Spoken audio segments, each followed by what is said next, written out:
एक धूप वाली दोपहर में साउथ कोरिया में एक आदमी ग्रोसरी खरीदने जाता है, लेकिन जैसे ही वह एक चिप्स का पैकेट उठाता है, वो फट जाता है और सारे चिप्स बाहर गिर जाते हैं। एक छोटी लड़की उसे देखती है और पूछती है, तुम चोरी कर रहे हो क्या? लेकिन तभी अचानक एक हल्का भूकंप आ जाता है, जो ज्यादा बड़ा नहीं होता, इसीलिए कोई नुकसान नहीं होता। फिर एक और बड़ा भूकंप आता है और जब आदमी बाहर देखता है तो उसे दिखता है कि जमीन से कुछ फट रहा है। एक बहुत बड़ा टावर जमीन से बाहर निकलता है और जो लोग उसके पास होते हैं वो कुचल जाते हैं। आदमी उस लड़की को बचाने की कोशिश करता है और किसी सुरक्षित जगह पर ले जाता है। जब भूकंप रुक जाता है तो वह बाहर देखता है और देखता है कि टावर पूरी तरह से खड़ा हो चुका है। जल्द ही पता चलता है कि यह टावर सिर्फ साउथ कोरिया में ही नहीं बल्कि पूरी दुनिया के अलग अलग शहरों में प्रकट हुआ है। लोग इसे नाइटमेयर टावर बुलाने लगते हैं। फिर कई चुने हुए लोगों को एक नोटिफिकेशन मिलता है जिसमें लिखा होता है कि उन्हें टावर वॉकर चुना गया है ताकि वे दुनिया को बचा सकें। जो लोग इस टावर की लड़ाई में शामिल होने के लिए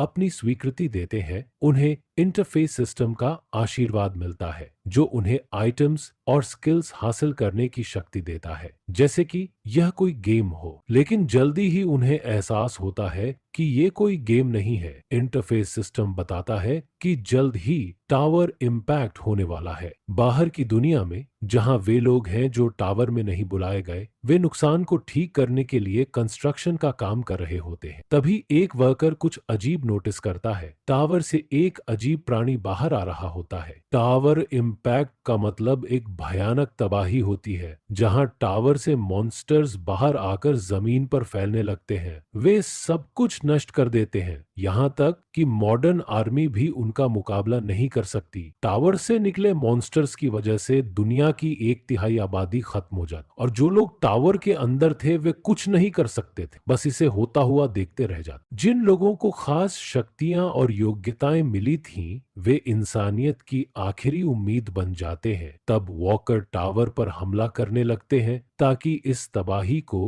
रोका जा सके। एक समय ऐसा आता है जब वे टावर के अंदर एक डेड एंड पर पहुंच जाते हैं। वहां एक बाधा को हटाने की कोशिश में उन्हें एक चमकता हुआ पत्थर मिलता है जिसे रिटर्न स्टोन कहा जाता है। इस स्टोन का उपयोग करने से व्यक्ति समय में पीछे लौट सकता है, उस समय तक जब उसे टावर में बुलाया गया था, और उसकी सभी वर्तमान यादें उसके पास बनी रहेंगी। टावर वॉकर के कैप्टन हुआंग तुरंत इसे इस्तेमाल करने का फैसला करता है और कहता है कि वह सबको बताएगा कि उसके बाद क्या होता है। जैसे ही वह पत्थर तोड़ता है, पूरी जगह रोशनी से भर जाती है और वह अचानक गायब हो जाता है। बाकी लोग कंफ्यूज हो जाते हैं कि क्या वह सच में अतीत में चला गया। साकामोटो, जो पहले एक साइंस प्रोफेसर था, कहता है कि हुआंग सच में अतीत में गया है, लेकिन चूंकि टाइमलाइन अब अलग हो गई है, हो सकता है कि वह दोबारा उनसे कभी न मिले। वह साइंस की मल्टीवर्स थ्योरी और पैरेलल यूनिवर्स थ्योरी के जरिए समझाता है कि उनका यूनिवर्स अब 2 भागों में बंट चुका है। दूसरे वॉकर कंफ्यूज हो जाते हैं, लेकिन एक चीज साफ होती है, हुआंग अतीत में लौट चुका है। लेकिन इसका मतलब ये नहीं है कि इस दुनिया में कुछ भी बदलेगा। साकामोटो कहता है कि टावर सिस्टम ने कभी झूठ नहीं बोला और यह स्टोन बस एक अलग टाइमलाइन में भेजता है, न कि मौजूदा दुनिया को बदलता है। जल्द ही दूसरा टावर इम्पैक्ट शुरू हो जाता है। अब जब पूरी मानवता खत्म होने की कगार पर होती है, तो वॉकरों को एक फैसला लेना होता है, क्या वे रिटर्न स्टोन का इस्तेमाल कर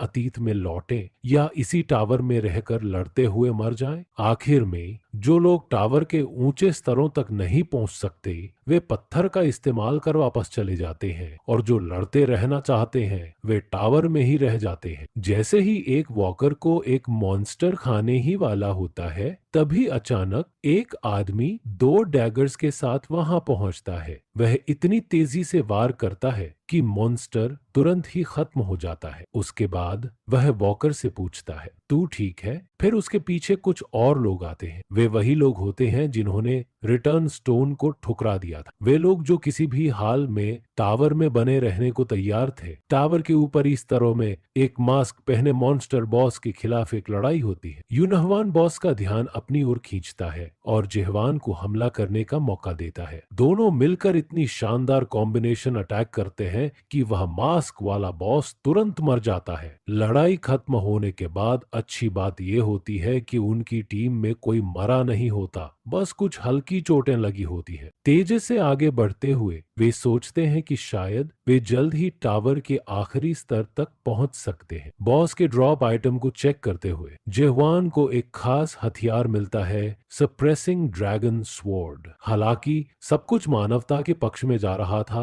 99वीं मंजिल चैम्बर ऑफ परगेटरी में लड़ाई के दौरान पूरी टीम मारी जाती है, सिर्फ 2 लोग बचते हैं। वे अपनी जान की बाजी लगाकर बॉस से लड़ते हैं और यूनहवान चिल्लाता है कि वह अकेले इसे नहीं हरा सकता और जेहवान से कहता है कि अपने दिमाग को एकजुट कर और बॉस को हराने की कोशिश करे। लेकिन उनकी उम्मीदों के मुताबिक कुछ नहीं होता। दुख की बात है कि यूनहवान को बॉस के सींग से गोला जाता है और अब वह और नहीं लड़ सकता। फिर बॉस एक किले की दीवार की तरफ दौड़ता है ताकि यूनहवान को दीवार और अपने सिर के बीच कुचल सके। अपनी आखिरी ताकत से जेहवान बॉस से लड़ने की कोशिश करता है क्योंकि उसने अपने एकमात्र दोस्त को खो दिया है। वह अपनी तलवार उठाता है और बॉस की तरफ दौड़ता है, लेकिन बॉस उसकी हमले को नोटिस करता है। फिर कुछ अलग होता है जेहवान के साथ। वह अपनी बाकी सारी ताकत से अपनी तलवार को ऐसे घुमाता है जैसे कल हो ही नहीं और अंत में बॉस को हरा देता है। दुर्भाग्यवश यूनहवान को गंभीर घाव होते हैं और वह ठीक नहीं हो सकता। वह रिटर्न स्टोन को हाथ में लेकर माफी मांगता है। यह सब देखकर जेहवान को याद आता है कि किम यूनहवान उस क्रूर और निराशाजनक टावर में कभी भी अपनी मुस्कान नहीं खोते थे, इसलिए वॉकर उसे स्माइल नाइट बुलाते थे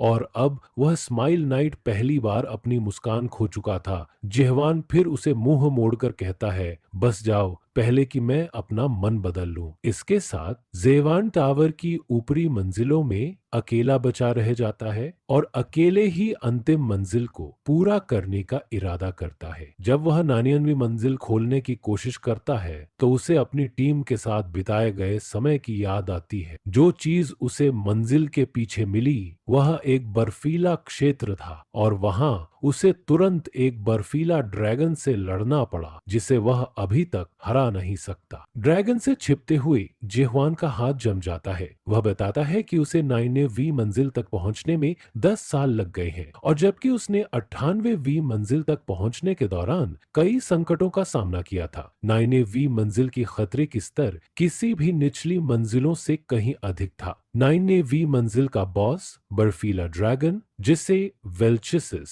कहा जाता है, का सांस लेना, जो भूल चुके स्थान से आया था, उस पर काबू पाना बहुत कठिन था। भले ही उसकी बर्फीली प्रतिरोधक क्षमता सर्वोच्च स्तर पर हो, अगर वॉकरों द्वारा छोड़ी गई कुछ पुरानी उपकरणें न होती तो वह बहुत पहले मर चुका होता। सप्रेसिंग ड्रैगन स्वॉर्ड जो उसने 85वीं मंजिल पर पाया और बर्फीला राक्षस कवच जो यूनहवान ने उसे दिया था और फ्लेम किंग का कड़ा जो है सेओयोल ने दिया था, उसे याद आता है। उसके बाद वह उस गांव में पहुंचता है जिसे 50वीं मंजिल के बॉस विशाल ड्रैगन अल्टेमियानस को हराने के बाद पुनः प्राप्त किया गया था। वहां हर दिन घायल या मरे हुए वॉकर आते थे, लेकिन लोग उम्मीद नहीं छोड़ते थे। पुजारियों ने आपातकालीन बचाव इकाइयां स्थापित की थी ताकि वे उन वॉकरों को बचा सकें जो अब लड़ने के लिए सक्षम नहीं थे। सभी वर्कशॉप के कारीगर वॉकरों के लिए मुफ्त में उपकरण बना रहे थे जो मानवता के लिए लड़ने आए थे। जेवान जैसे बात करते हुए ये कहता है कि वह शायद आटोपोज में आखिरी ब्लैकस्मिथ है। वह बताता है कि अब सप्लाई निचली मंजिलों से नहीं आती है। कुछ महीने पहले तक कुछ खनिज सप्लाई होती थी, लेकिन अब वह नहीं मिलती। जेवान का मानना है कि अब टावर में कोई जीवित इंसान नहीं बचा है और वह यह भी नहीं जानता कि अब कौन सा साल चल रहा है। वह सोचता है कि अब तक 10 से ज्यादा टावर इम्पैक्ट हो चुके हैं और किसी एक समय के बाद लोग अब पहली मंजिल के समन ग्राउंड में नहीं बुलाए जाते और टावर चढ़ते नहीं हैं। जैसे बात करते हुए जेहुआन अनुमान लगाता है कि पृथ्वी पर मानवता का सफाया हो चुका है। इस दौरान जेहुआन को कुछ अजीब महसूस होता है। वहां जहां रिटर्न स्टोन पहली बार पाया गया था, वहां कुछ अजीब लिखावट मिलती है। टावर के भीतर टावर, नाइटमेयर के भीतर नाइटमेयर। 2 दिन पहले जय की पार्टनर दादी हाइलीन गायब हो गई थी। टावर में कोई भी व्यक्ति बूढ़ा नहीं होता। यदि कोई टावर में गायब हो जाए तो इसका एक ही कारण हो सकता है, या तो वे रिटर्न स्टोन के साथ अतीत में लौट गए हैं, या फिर उन्होंने टावर से कूदकर जान दे दी। यह सोचते हुए कि अब वॉकर का समर्थन नहीं है, जेहवान जैस से ब्लैकस्मिथ कौशल सिखाने के लिए कहता है। बाद में उसी दिन जेहवान फिर से बर्फीले ड्रैगन का सामना करता है। अल्टेमियानस कहता है कि अब तक किसी भी इंसान ने टावर के निर्माण के बाद कभी 99वीं मंजिल अकेले नहीं चढ़ी। वह जेवान को मान्यता देता है क्योंकि वह एक अद्भुत इंसान है। जेवान उस ड्रैगन का मजाक उड़ाते हुए कहता है कि अल्टेमियानस को मारने के बाद वह बहुत खाली महसूस करेगा। वह यह भी जोड़ता है कि अल्टेमियानस की जो कवच बहुत गर्व से पहना गया था, वह अब दरारों से भरने लगी है। जेवान ड्रैगन की सांस में कूदता है, लेकिन ज्यादा समय नहीं लगता कि उसे हार मिलती है। वह दीवार में फंसा हुआ अपने हाथ और पैर जमने के कारण ठंडा हो जाता है। अल्टेमियानस कहता है कि जेहवान ने आखिर तक लड़ने के बावजूद यदि वह लगातार पकड़ने की कोशिश करता भी रहे तो अंत में उसका सामना एक बहुत ही अकेलेपन और निरर्थकता से होगा। जेहवान अपने सभी गिरे हुए साथियों को याद करता है और कहता है कि यह ड्रैगन बहुत ज्यादा बोलता है। वह बर्फीले कैद से खुद को आजाद करता है, तलवार हाथ में लेकर फिर से ड्रैगन पर वार करता है। अल्टेमियानस उसका मजाक उड़ाते हुए कहता है कि सिर्फ वॉर करने से वह उसे हरा नहीं सकता। जेहवान के लिए उसने टावर पर दूसरों से बाद में रेड शुरू की थी। इसी वजह से वह छुपी हुई स्किल्स और क्लासेज हर बार मिस करता रहा। इसीलिए उसने बाकी सभी स्किल्स को छोड़कर सिर्फ एक चीज पर ध्यान दिया, वार थर्स्ट। उसने बस वार किया और फिर से वार किया। 50 मिलियन से ज्यादा मॉन्स्टर्स को मारने के बाद उसके साथी सोचने लगे कि उसका प्रोनाउन ही थ्रस्ट है। उसे महसूस हुआ कि उसका वार बदल रहा है। हर बार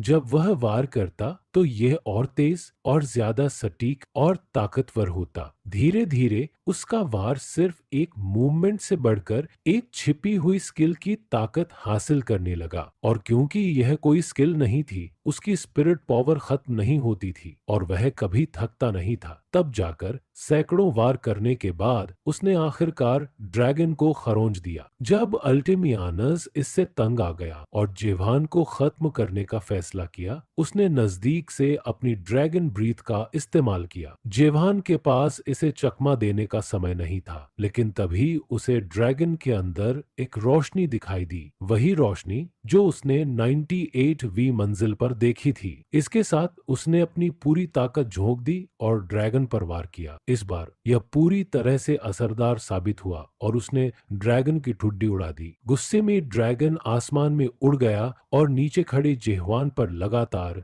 ड्रैगन ब्रीथ के हमले करने लगा। जेहवान के पास कोई तरीका नहीं था जिससे वह उसके करीब जा सके, इसलिए वह बस हमलों से बचने की कोशिश करता रहा। लेकिन ठंड की वजह से उसका शरीर ज्यादा देर तक टिक नहीं पाया और वह अपनी रिकवरी के लिए भाग नहीं सका। आइस ड्रैगन उसके सामने उतरता है और कहता है कि अगर जेहवान जैसे 10 और इंसान होते तो वह हार चुका होता। ड्रैगन यह भी कहता है कि अगर वॉकर मारे स्टोन के धोखे में नहीं आते तो जेहवान की किस्मत कुछ और होती। यह सुनकर जेहवान चौंक जाता है और मारे स्टोन के बारे में पूछता है, लेकिन अल्टेमियानस कोई जवाब देने से मना कर देता है और उसकी जगह उस पर हमला कर देता है। हालांकि जेहवान कोई जवाब नहीं पा सका, लेकिन वह किसी तरह वहां से भागने और अपने जमे हुए शरीर को ठीक करने में सफल हो जाता है। 99वीं मंजिल के दरवाजे के सामने खड़े होकर वह ड्रैगन की कही हुई बातों के बारे में सोचता है, लेकिन फिलहाल इसे नजरअंदाज कर देता है। 5 साल बाद जेहवान आखिरकार आईएस ड्रैगन अल्टेमियानस को मार देता है। इसके साथ ही उसे कई नोटिफिकेशन मिलते हैं। अल्टेमियानस की आत्मा गायब होने से पहले जेहवान उससे फिर से मारे स्टोन के बारे में पूछता है। ड्रैगन उसे इशारा करता है कि वह पहले से ही इस सवाल का जवाब जानता है। अल्टेमियानस कहता है कि वह सब कुछ आखिरी मंजिल पर सीखेगा और साथ ही वह ड्रैगन के ड्रॉप से एक आइस ड्रैगन तलवार प्राप्त करता है। इसके बाद 100वीं मंजिल का दरवाजा खुलता है और जेवान तुरंत अंदर चला जाता है। वह एक जगह पहुंचता है जिसे कंट्रोल रूम कहा जाता है, जहां से वो टावर की वर्तमान स्थिति देख सकता है। अचानक एक मॉन्स्टर उससे बात करने लगता है और कहता है कि वह पहले ही यहां आ चुका है, जबकि उसे लगा था कि जेहवान पहले गांव वापस जाएगा। जेहवान तुरंत लड़ाई के लिए तैयार हो जाता है और तभी एक नोटिफिकेशन दिखाई देता है जिसमें लिखा होता है कि वह वर्ल्ड 91 के सभी ट्यूटोरियल गेम्स को पूरा करने वाला पहला व्यक्ति है। उसकी यह अद्भुत उपलब्धि अमर लाइब्रेरी यानी आकाशिक रिकॉर्ड्स में दर्ज कर दी जाती है। यह रिकॉर्ड सिर्फ ऑलमाइटी लैंड के सम्राटों द्वारा ही देखा जा सकता है। जेहुआन ये जानकर चौंक जाता है कि यह सब सिर्फ एक ट्यूटोरियल था। उसे याद आता है कि टावर में प्रवेश करने वाला हर कोई मर चुका है और कोई नहीं जानता कि टावर के बाहर मानवता का क्या हुआ। फिर एक शेर के सिर वाला मॉन्स्टर जो पूरा सूट पहने होता है उसके सामने आता है। जेवान उससे सबसे पहले यही पूछता है कि तू कौन है। वो खुद को दानव बेस्ट्रेन बताता है और कहता है कि वो टावर ऑफ नाइटमेयर्स का मालिक है जिसे जेहवान ने अभी पूरा किया है। जेवान यह पुष्टि करना चाहता है कि क्या यह सच में सिर्फ एक ट्यूटोरियल था, तो बेस्ट्रेन उसे कुछ दिखाता है। वह उसे वह समय दिखाता है जब जेहवान ने वॉकर बनना शुरू किया। वह उसे उसके साथी उनके साथ बिताया गया समय और सभी लड़ाइयां दिखाता है जो उन्होंने लड़ी थीं। जेहुआन चुपचाप देखता रहता है जबकि दानव उसे उसकी सारी उदासी, गुस्सा और पछतावे याद दिलाता है। फिर दानव कहता है कि जब अतीत का सामना किया जाता है तो इस तरह की बेकार भावनाएं आना स्वाभाविक है। दानव उसे फिर से सब कुछ शुरू करने का प्रस्ताव देता है, यह कहते हुए कि यह जेहवान के लिए एक शानदार अवसर है, क्योंकि यह सिर्फ धरती पर लिखी गई किसी नोवेल में ही होता है कि कोई सर्वशक्तिमान व्यक्ति अपनी सारी यादों के साथ फिर से शुरुआत करता है। तभी जेहवान को एहसास होता है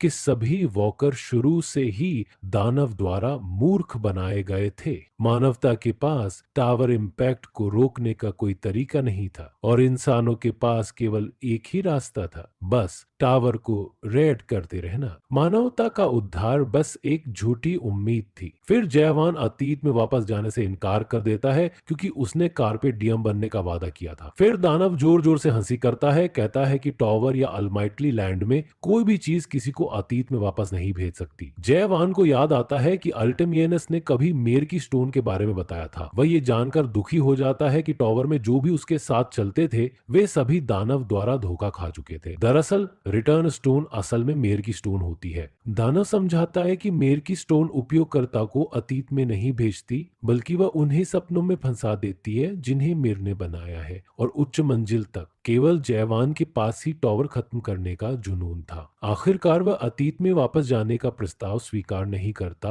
और यह तय करता है कि वह उसी टावर के सपने में है जो मेर ने बनाया। इसलिए वह बीस ट्रेन को शिकार करने और अगली मंजिल पर जाने का फैसला करता है। जब बीस ट्रेन कुछ और समझाने की कोशिश करता है, जयवान अचानक उसे अपनी तलवार से वार करता है जो उसे बर्फीले ड्रैगन से मिली थी। लेकिन यह इतना आसान नहीं था, क्योंकि बीस ट्रेन अपने कटे हुए सिर को फिर से ठीक कर लेता है और जयवान से कहता है कि वह अगर दानव का प्रस्ताव स्वीकार कर ले तो उसे कुछ भी दे सकता है। लेकिन जयवान अब कुछ नहीं चाहता, उसे सिर्फ अपनी राह को उच्च मंजिल की ओर बढ़ाना है। दानव उसे यह धोखा देने की कोशिश करता है कि चूंकि वह पहले ही टावर के सपनों में है, वो बाहर की दुनिया को ठीक दिखा रहा है और सभी टावर वॉकर अब कोमा की स्थिति में है। बीस ट्रेन यह भी दावा करता है कि जयवान कभी भी उसे हराकर जीत नहीं सकता, क्योंकि उसने मुश्किल से ट्यूटोरियल को क्लियर किया, जबकि दानव टावर के राक्षसों से बिल्कुल अलग है। लेकिन जयवान ने पीछे नहीं हटे, हाथ में तलवार लेकर वह वार करता रहा। लड़ाई ज्यादा नहीं चली,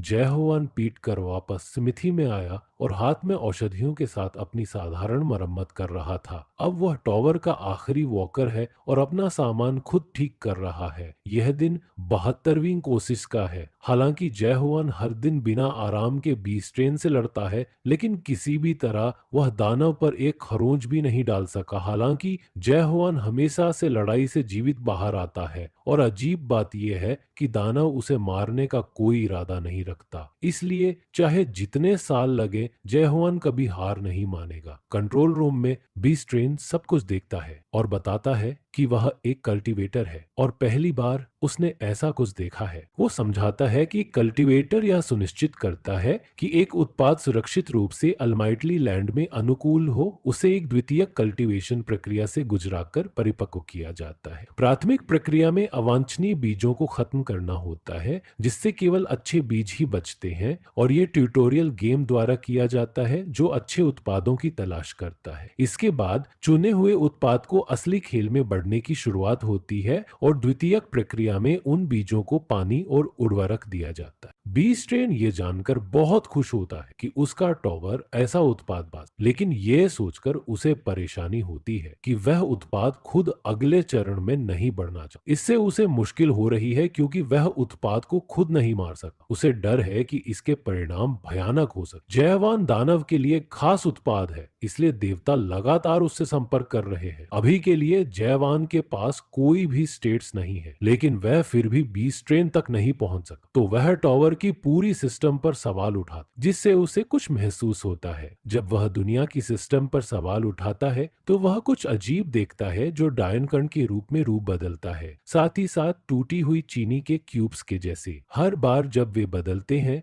वे एक अलग रूप धारण करते हैं। वह कर्ण उस दुनिया का सार होते हैं, चाहे वह कोई भी रूप हो। उसे एक प्रकार से समझ में आता है कि यह क्या है। जब बीस्ट्रेन इसके परिणाम के बारे में सोचता है, जयहवान अचानक पीछे से आता है और दानव को काले तलवार से हमला करता है। बीस्ट्रेन लगातार जयहवान से कहता है कि वह अगले चरण में क्यों नहीं जाता, लेकिन उसकी आंखों में एक ठोस संकल्प है और इसी दृढ़ संकल्प के साथ जयहवान दानव को लगातार वार करता रहता है। आखिरकार बीस्ट्रेन को धैर्य खो जाता है और वह उसे रोकते हुए पूछता है कि जयहवान आखिर चाहता क्या है ताकि वह अगले चरण में चले।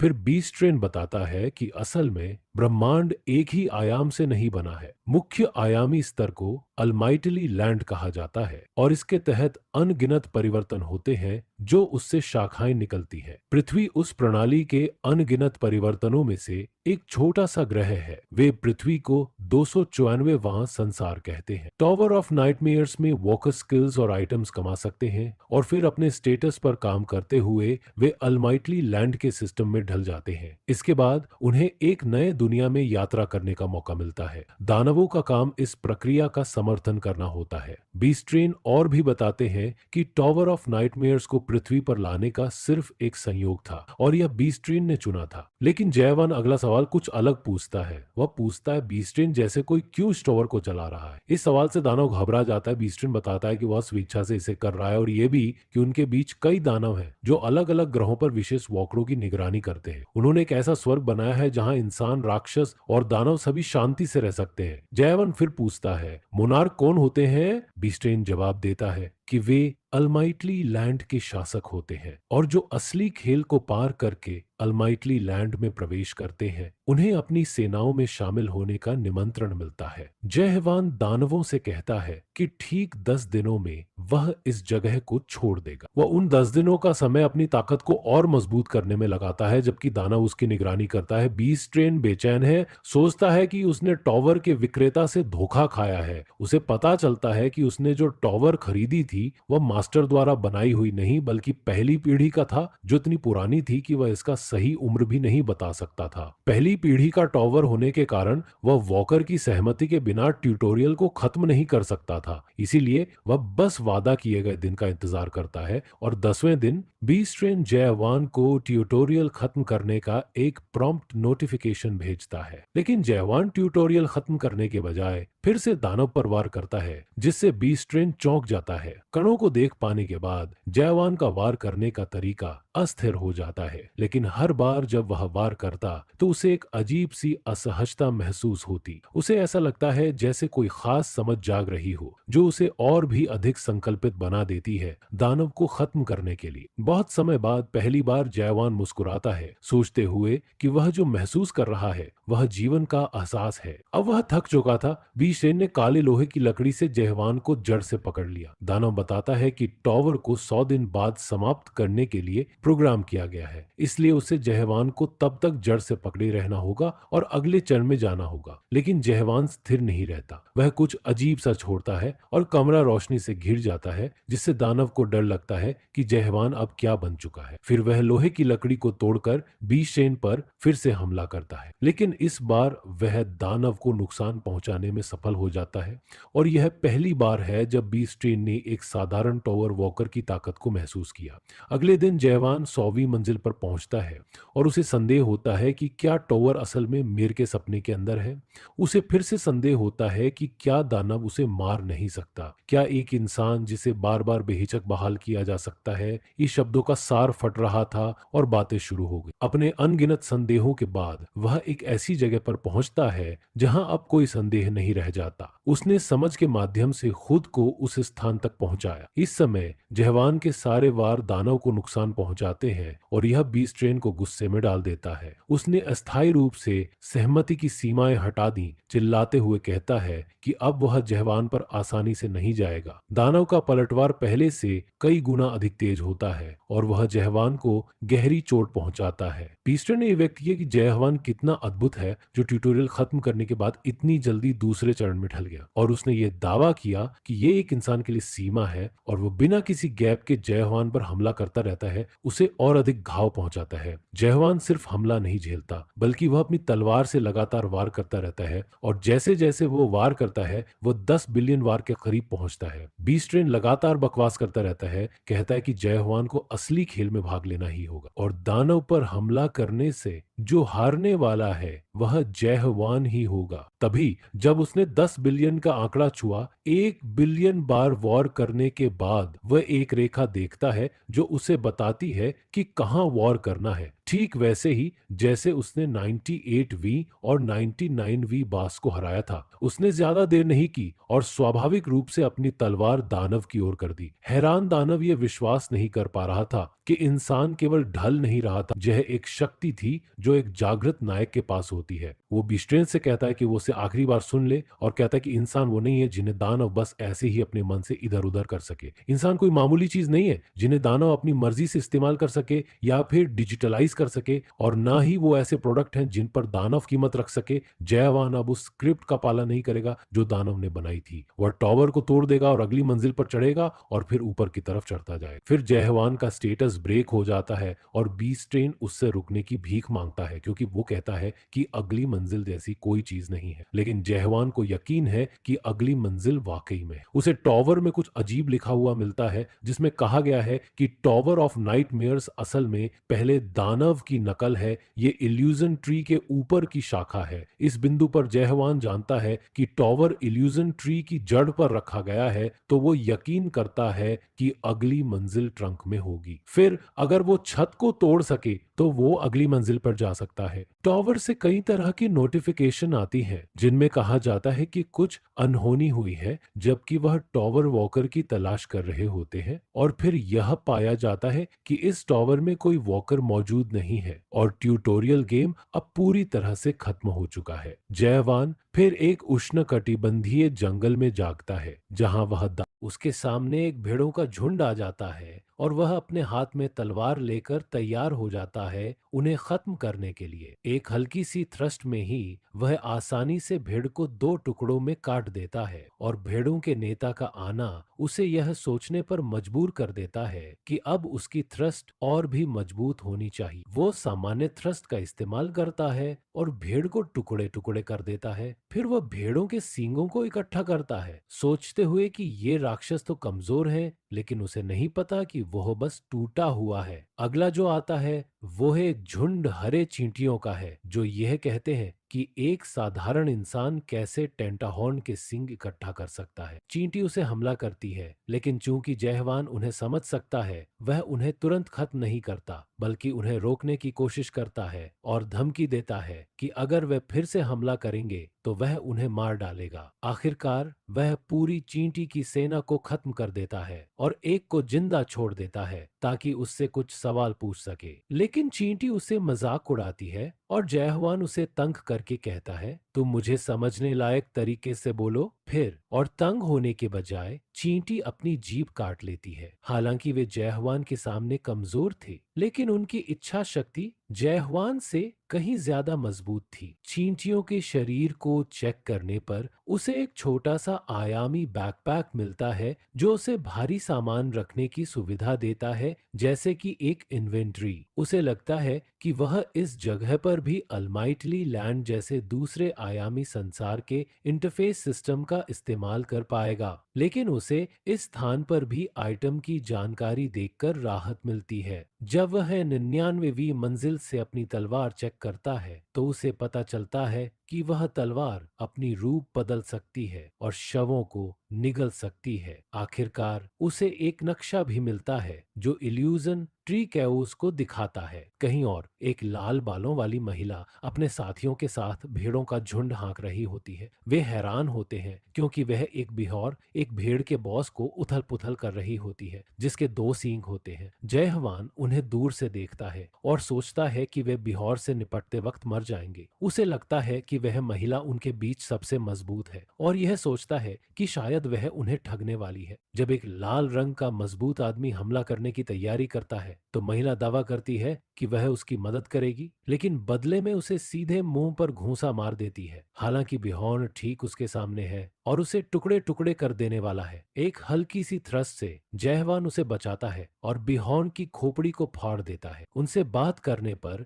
जयहवान उन्हें बिहॉर्न की लाश लेने देता है, जबकि महिला एक साइड में किसी बारे में चिंतित होती है। वह उन्हें यह बताती है कि जयहवान सिर्फ एक गुजरता हुआ इंसान है। फिर भी वह उन्हें उलझन में डाल देता है और साथ ही वह उस जगह की भाषा भी नहीं बोलता जो उनके लिए अजीब है। पीछे से वह महिला जयहवान की जांच करने की कोशिश करती है, लेकिन उसकी स्किल से वह उसका स्टेटस नहीं देख पाती। फिर वह उसे बताती है कि कैओस में कुछ ही अडेप्टर्स हैं जो सिर्फ एक थ्रस्ट से बिहॉर्न को मार सकते हैं। वह जयहवान से पूछती है कि वह असल में कौन है और कहां से आया है, लेकिन जयहवान को कैओस के बारे में कुछ भी नहीं पता। तो वह उससे पूछता है, जिससे महिला थोड़ी चिढ़ जाती है क्योंकि उसे लगता है कि जयहवान उससे मजाक कर रहा है।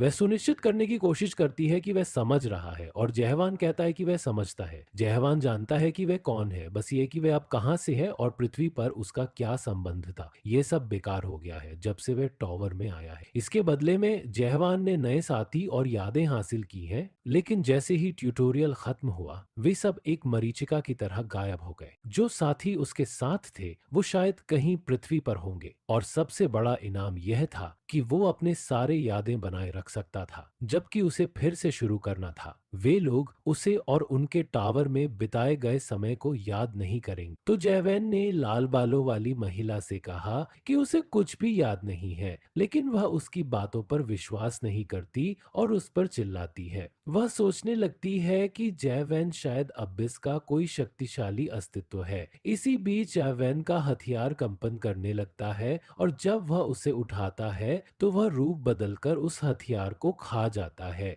जिसे जयवैन उसे देता है। महिला हैरान रह जाती है क्योंकि वह पहचान जाती है कि यह एक स्पिरिट वेपन है। बाकी के पार्टी सदस्य भी उसे देख रहे होते हैं और वे सोचते हैं कि उनके सामने स्पिरिट वेपन है, जबकि जयवैन पूरी तरह से इस बात से अनजान है। लाल बालों वाली महिला यह नहीं मान पाती कि जयवैन जैसे कोई व्यक्ति उसकी योजना को बिगाड़ सकता है जो पार्टी के लीडर को खत्म करने के लिए था। आखिरकार वह उसे एक प्रस्ताव देती है और पूछती है कि क्या वह इसे सुनना चाहेगा? महिला अपना परिचय देती है और उसे बताती है कि कैओस क्या है। फिर वह और जहवैन पार्टी के बारे में बात करते हैं। यह पता चलता है कि वे एक खतरनाक समूह के लोग हैं जो ब्लैक फॉक्स नामक एक कबीले से हैं। वह जहवैन से कहती है कि उसे इन्हें मारना होगा क्योंकि ये लोग जल्दी ही उसके पीछे पड़ेगा। जब रात होती है तो पार्टी का लीडर कहता है कि वे यहीं रुककर कैंप करेंगे क्योंकि अगर वे आगे बढ़े तो हो सकता है कि वे हॉर्न मॉन्स्टर को उकसा दे। जयहवन जानता है कि मानचित्र के हिसाब से गौ पास ही है, इसीलिए वह देखना चाहता है कि वे क्या करने जा रहे हैं। इस समय वह दूसरे चरण का जागरूक है जिससे उसे कॉस में वस्तुओं या पदार्थों की समझ होती है। बाकी सदस्य एक दूसरे से बात करते हैं और ये निष्कर्ष निकालते हैं कि जयहवन की स्पिरिट पावर बहुत कम है, यहाँ तक कि लीडर से भी कम। वे मानते हैं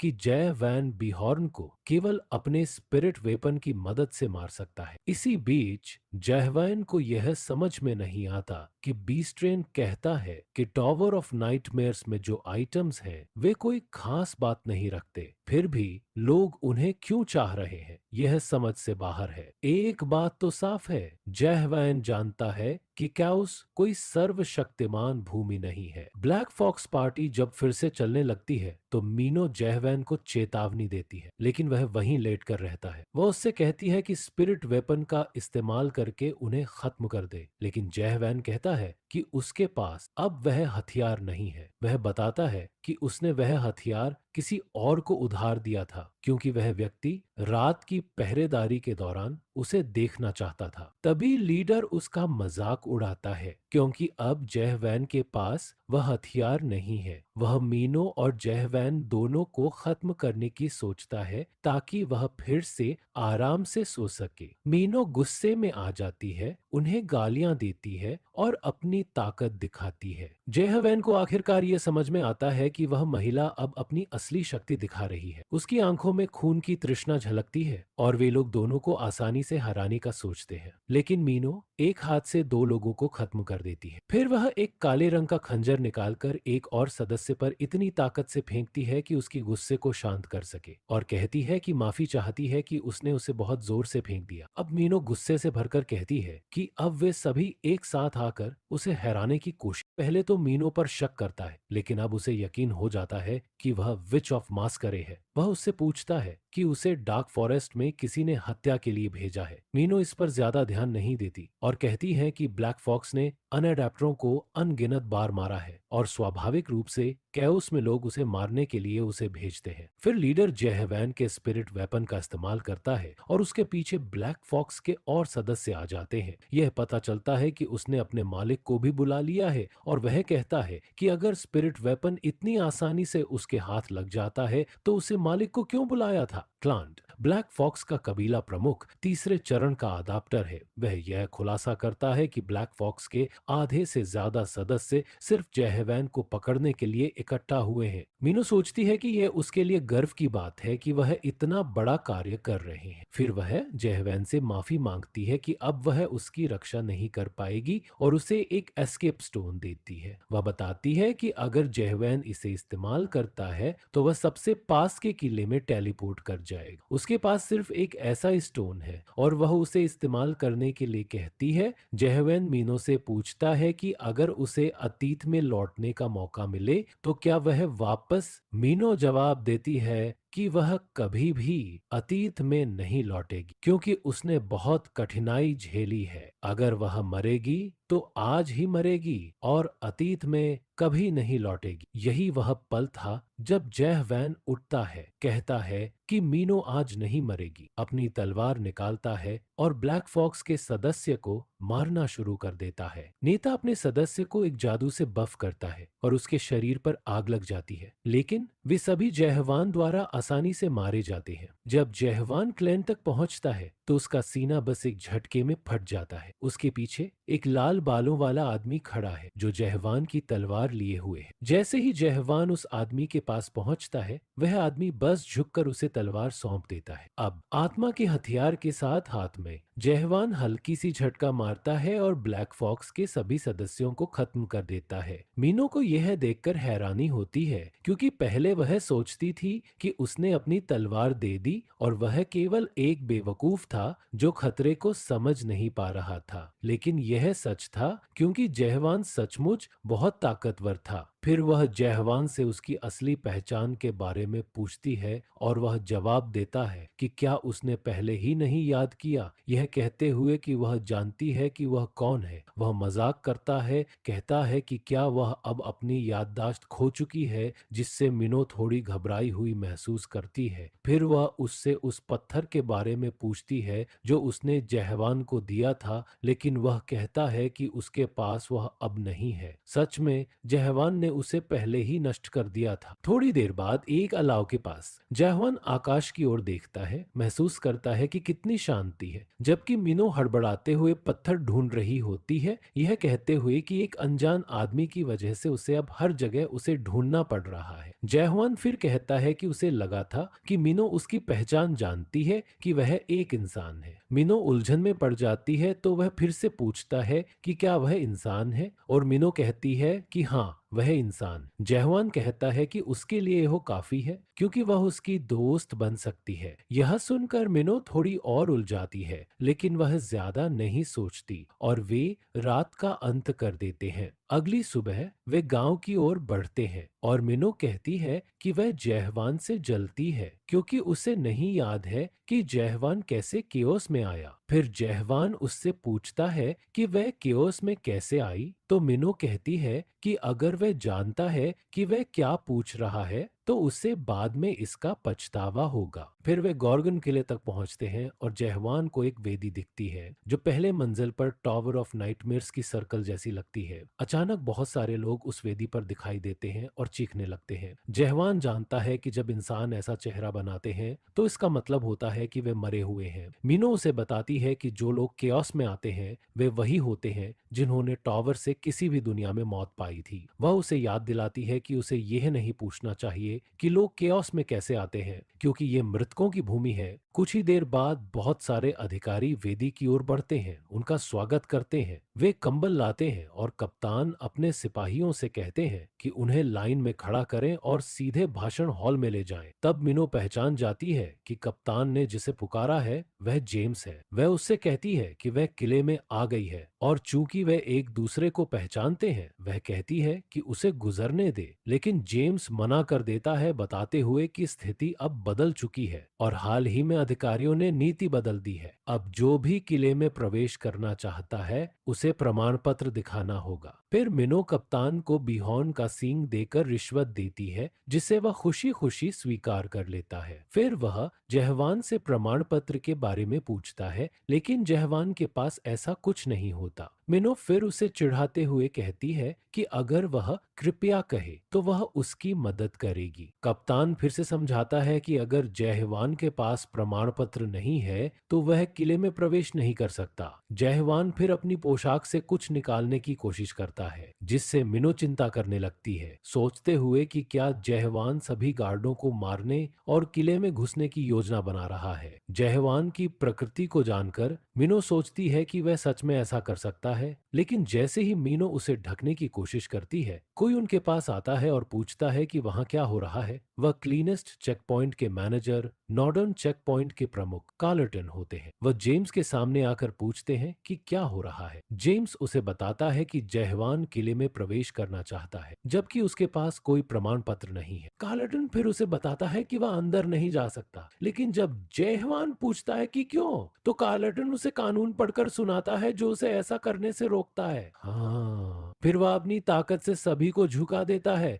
ये उसे गॉर्गन रेस्ट्रेन एक्ट कहा जाता है। लेकिन जहवान अपने तलवार के झटके से मिनो और खुद को आजाद कर देता है, ये कहते हुए कि उसे कार्लटन के कानून या कुछ भी में कोई दिलचस्पी नहीं है। फिर वह कहता है कि उसे प्रमाण पत्र की जरूरत नहीं है क्योंकि वह अपनी पहचान खुद साबित कर देगा। लेकिन कार्लटन उसे नजरअंदाज करता है और एक और कानून का सहारा लेता है जिसमें वह जहवान को बांधने के लिए सफेद चैन का उपयोग करता है। जहवान फिर से चैन से खुद को मुक्त कर देता है, जिससे सब हैरान रह जाते हैं। आखिरकार जहवान यह पूछता है कि क्या वह वही काम नहीं कर सकता जो मिनो ने कप्तान के साथ किया था। ये सुनकर जेम्स सहित बार जाता है और ये सोचकर डर जाता है कि वह उजागर हो सकता है। जहवान बिना किसी परवाह के एक चीज कार्लटन को फेंक देता है, ना तो दूसरों की और ना ही मिनो की। जेम्स ये देखकर जहवान से चिल्लाकर कहता है कि कैसे वह चीफ को रिश्वत देने की कोशिश कर रहा है और उसे फांसी देने की सलाह देता है, लेकिन कार्लटन उसे रोकता है और कहता है कि वह जहवान का इंतजार कर रहा था, जो ग्रीन का इनका संदेश वाहक है। मिनो की आत्मा के भ्रष्टाचार की जांच करने के बाद डिवाइस उसे जल्दी दवाइयां लेने की सलाह देती है, क्योंकि उसका आत्मा भ्रष्टाचार 15% से ऊपर जा चुका है। वह फिर समझाती है कि आत्मा भ्रष्टाचार एक दीर्घकालिक बीमारी है जो हर किसी को कैओस में जीते समय होती है। कैओस में बसने के कारण किसी की आत्मा धीरे धीरे भ्रष्ट हो जाती है। यही कारण है कि सींग वाले राक्षस इंसानों के लिए कीमती होते हैं, क्योंकि उनका सींग वही एकमात्र दवाई है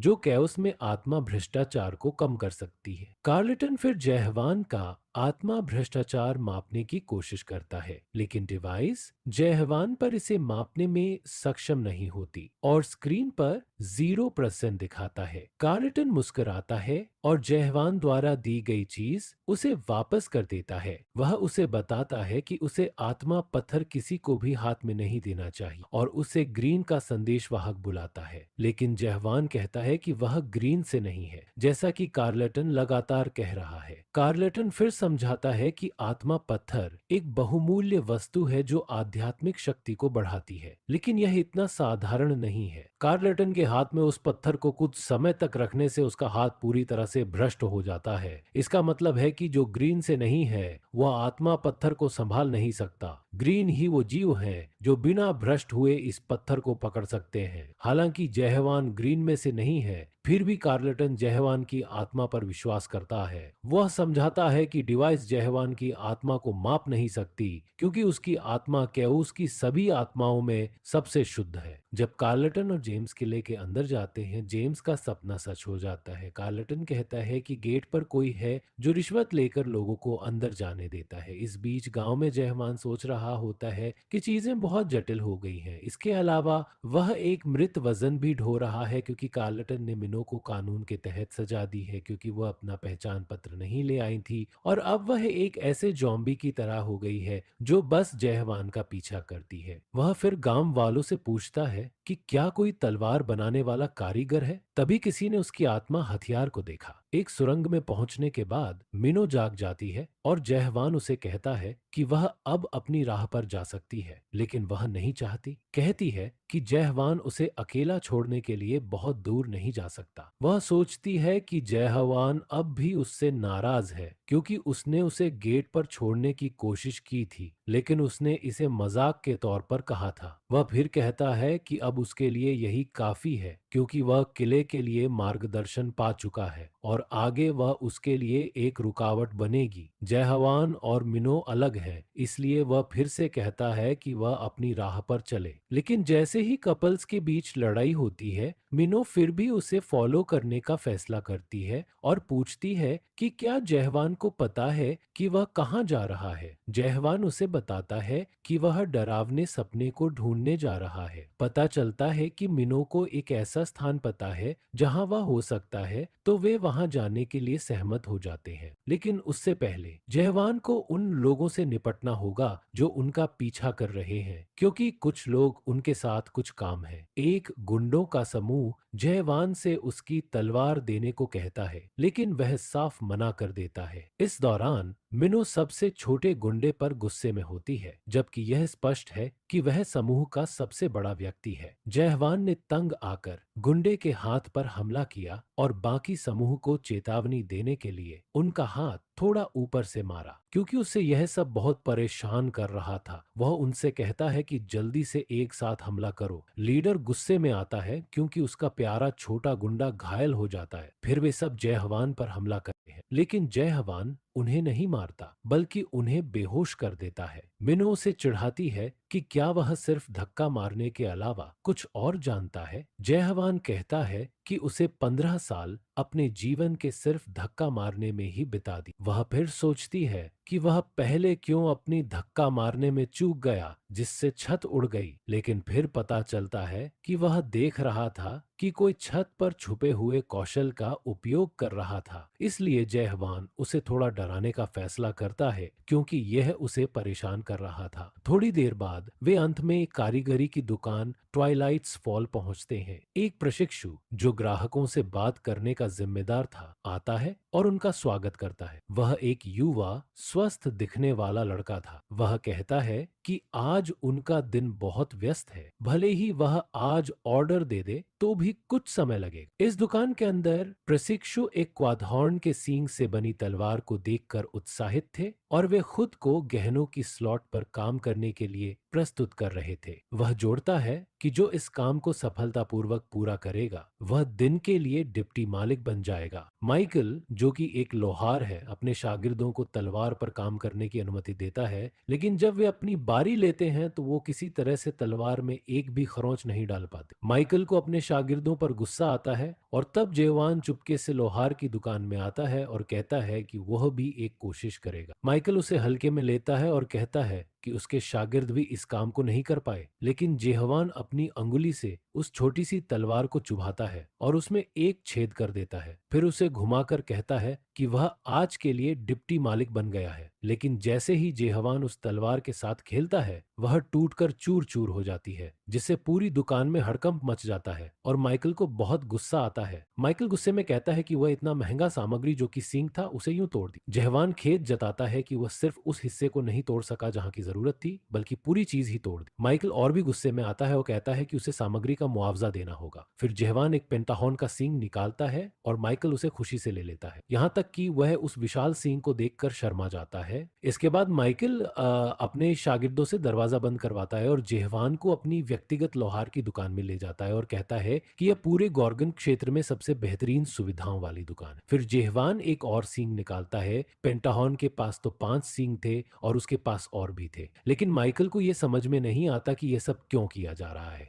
और जेहवान चाहता था कि वह उस सींग से एक स्कैबर बनाए। माइकल उस तलवार को देखता है और कहता है, हाँ यह तो फ्रॉस्ट ड्रैगन तलवार है, लेकिन फिर भी वह यह सोचता है कि यह तो बस एक प्रतिकृति है। तभी वह तलवार रोने लगती है और माइकल चौंक कर उसे गिरा देता है। वह तलवार गिरते हुए गार्नक के सींग पर गिर जाती है और फिर वह मुंह खोलकर उस सींग को निगलने लगती है। माइकल अब जान जाता है कि यह एक स्पिरिट वेपन आत्मिक हथियार है। फ्रॉस्ट ड्रैगन तलवार चमकने लगती है जैसे ही उसने गार्नक का सींग खा लिया। माइकल यह सब देखकर चौंक जाता है और कहता है कि वह आज कई अद्भुत चीजें देख रहा है, लेकिन अब उनके पास कोई सामग्री नहीं बची क्योंकि वह सब तलवार ने खा लिया। फिर जेहवान कहता है कि यह कोई बात नहीं है, उसके पास और भी है, और वह अपना बैग खोलकर एक और सींग निकालता है। माइकल अब गार्नक के सींग को संभालकर खड़ा होता है। ये उसकी जिंदगी में पहली बार है कि उसे गार्नक के सींग को प्रसंस्करण करने का मौका मिला है। तो वह जेहवान से पूछता है कि वह उसे क्या करने में मदद कर सकता है। जेहवान कहता है कि वह इसे माइकल पर छोड़ता है और फिर माइकल बड़े गर्व से कहता है, अब मैं तुम्हें दिखाऊंगा कि मैं क्या कर सकता हूँ, मैं डॉन का मास्टर हूँ। इस बीच गॉर्गन किले के अंदर एक मध्यवयस्क आदमी जो कि साफ सुथरे कपड़ों में था चाय पीते हुए खांसता है। वह आदमी काले कपड़े पहने हुए एक व्यक्ति के सामने बैठा है जो घुटने टेक कर रिपोर्ट देता है कि उन्होंने अपना टारगेट खो दिया। वह यह भी बताता है कि वह नहीं जानता कि उसकी टीम हार कैसे गई, बस उसे एक झटका लगा और वह रूफ पर बेहोश हो गया। वह आदमी तीसरे चरण का अडेप्टर था और एक उच्च रैंक वाला स्टेल्थ स्किल रखने वाला मास्टर था जो छिपकर रह सकता था, लेकिन टारगेट ने उसे आसानी से खोज लिया और नॉकआउट कर दिया। मध्यवयस्क आदमी कहता है कि शायद वह 5वें चरण में था और अगर ऐसा है तो उन्हें तैयार रहना चाहिए। फिर वह तय करता है कि अधिक लोग इकट्ठा करेगा और किसी भी कीमत पर उसे ढूंढेगा। इसी दौरान किले के नीचे एक गहरी आवाज आती है जैसे कोई भारी चीज गिरने का एहसास हो, और फिर एक लंबी चीख आती है जो कि बहुत हल्की थी। मध्यवयस्क आदमी घबराते हुए कहता है, मास्टर कृपया थोड़ा और इंतजार करें। अगले दिन एक बार में कुछ मंझले उम्र के लोग जोर से बात कर रहे होते हैं। बार के बीचों बीच एक पुरानी होलोग्राम मशीन है जो एक वीडियो ब्रॉडकास्ट कर रही है। वीडियो में एक गुलाबी बालों वाली लड़की और एक छोटा सा सींग दिखाया जाता है। इसके बाद एक आदमी को एक विशाल फ्रॉस्ट ड्रैगन से लड़ते हुए दिखाया जाता है। वह आदमी उसे बार बार छुरा मार रहा था। तभी बार के दरवाजे से एक महिला अंदर आती है। ये मीनो थी।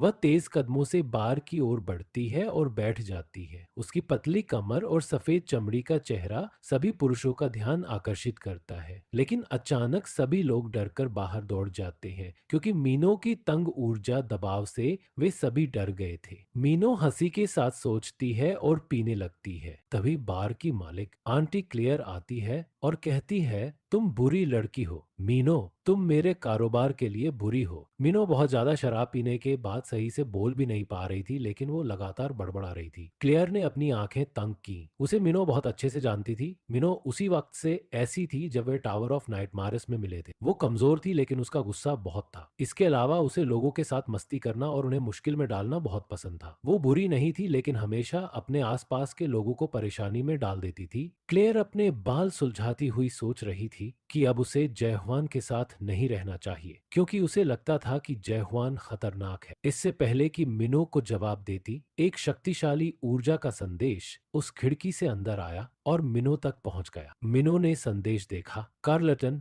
नॉर्डर्न गेट के कप्तान। वहीं मिनो को चारों ओर से एक खतरनाक दबाव महसूस होने लगा। एक आदमी उसके पास आया और पूछा, क्या तुम ही हो हत्यारी चुड़ैल? मिनो ने अपनी मदहोशी के बावजूद अपनी चाकू निकाल ली। आदमी पास आया, उसने उसका हाथ पकड़ लिया और कहा कि उसे उनके लिए कुछ करना होगा। वहीं कारीगरी के काम में माइकल हरण बनाने में असमर्थ महसूस कर रहा था क्योंकि उसे लगता था कि सामग्री का स्तर उसके लिए बहुत कठिन है। तभी जयहवान ने अपना हाथ माइकल की आंखों पर रखा। वह एक ऐसे संसार में चला गया जहां वह सचमुच सामग्री के रूप को देख सकता था। वह एक राक्षस के रूप में बदल गई और उसने हमला करना शुरू कर दिया। जयहवान ने माइकल से कहा, तुमने वादा किया था कि मदद करोगे, अब तुम्हें खुद को संभालना होगा। माइकल डर के मारे हक्का बक्का था और सोच रहा था कि ये सब तो एक सपना ही था। उसने बाहर जाने का रास्ता देखा और वह डर के मारे भाग खड़ा हुआ। जयहवान बस साइन कर रहा था। जब माइकल दरवाजा खोलता है और मदद के लिए पुकारता है तो उसे यह देखकर हैरानी हुई कि उसके शागिर्द सिर्फ कंकाल नजर आ रहे थे और पूछ रहे थे कि क्या कारीगर ने धातु गलाना शुरू किया है। फिर उसे एक और राक्षस दिखाई दिया जो उससे कहता है कि वह इतना मूर्ख है कि उसे इस स्थान को देखने का कोई हक नहीं है। माइकल को महसूस हुआ कि उसके पास सही कौशल नहीं था और वह अपने हथौड़े और छेनी से राक्षसों का सामना करने की कोशिश कर रहा था। राक्षस ने जयहवान पर हमला किया और उसने पलटकर जवाब दिया। राक्षस चिल्लाया और खून उगलते हुए बुरी तरह घायल हुआ, लेकिन फिर भी उसे कोई फर्क नहीं पड़ा, बल्कि उसे मजा आ रहा था। इस बेकाबू हालत में माइकल और डर के मारे कांप रहा था। अंत में जयहवान ने हरण तोड़ दिया और वे दोनों बीते समय के बारे में बात करने लगे, खासकर उस कारीगर के बारे में जो इस जगह का मालिक था। फिर जयहवान ने हरण को हाथ से छुआ और उसका सतह जैसे उसकी छूने पर घूमने लगा। अगले ही पल माइकल के सामने कुछ अविश्वसनीय हुआ। जयहवान ने अपनी उंगली जहां छुआ वहां की कण जैसे कुछ खा लिए गए थे। माइकल ने देखा कि वह अब एक नए दृष्टिकोण से चीजों को देख सकता था। माइकल ने अपनी कारीगरी की यादों को ताजा किया जब उसके मास्टर ने उसे बताया था कि वह इंसान के सीमाओं से बाहर नहीं जा सकता। फिर उसने संकल्प लिया कि वह किसी भी हालत में उन मारेस की तरह बनना चाहता है। अंत में उसने जयहवान से पूछा, अब मुझे क्या करना होगा, क्या दुनिया से लड़ने के लिए? जयहवान ने कहा, देखो, तुम सिस्टम पर नहीं, अपनी आंखों से देखो। तभी माइकल ने सच में वह देखा जो वह नहीं देख सकता था। जब जयहवान आत्मा के जानवर की ओर दौड़ा तो माइकल ने पूरी ताकत से छेनी उठाई और फिर से हरण बनाने में लग गया। उसी दिन वे दोनों अंततः आत्मा तलवार के लिए म्यान बना पाए। जयहवान ने उस नई जागी हुई आत्मा तलवार का नाम लॉन वुल्फ रखा और म्यान पर यही नाम लिखा। फिर वे एक दूसरे से विदा लेने लगे। माइकल ने जयहवान से पूछा,